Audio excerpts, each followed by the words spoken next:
World leaders gathered in Italy this week at the G7, talking about the changing balance of power, including the threats to undermine the West. For more, let's go to Face the Nation moderator Margaret Brennan. I know this is one of your hot topics this weekend. What kind of threats are we talking about here?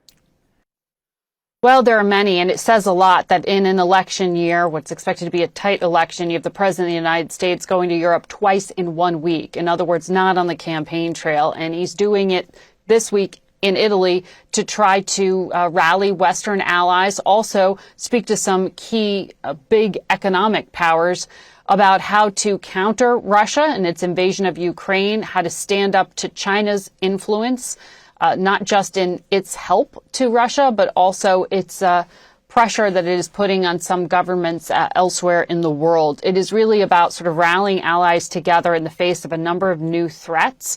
You had the Pope meeting with President Biden today, talking about climate change and guardrails for artificial intelligence.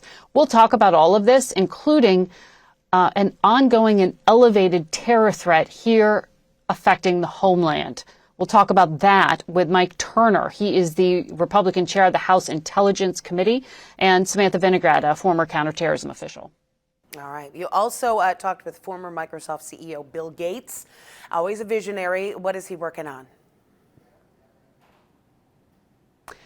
He is indeed, and you know, the creator and co-founder of Microsoft is talking about the demand for energy that Americans have. It's only going up. We need more power as we rely on technology and more devices. What's the source?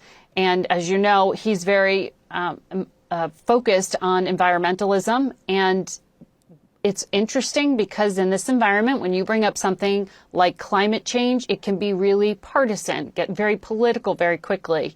He explains to us that his company is investing in nuclear energy, plans to open a nuclear power plant in Wyoming in the near future, and they just broke ground on it. It's a new type of nuclear power, and he'll explain to us why he thinks it is the future and something that will help make America energy independent, even as its demand for power goes up. All right. A lot of big topics. Margaret, looking forward to Face the Nation Sunday morning here on KPIX. Hi, thanks so much for watching. To view more content like this, we've selected some videos that we think you'll enjoy. And don't forget to like or click that button here on the bottom left of your screen to subscribe.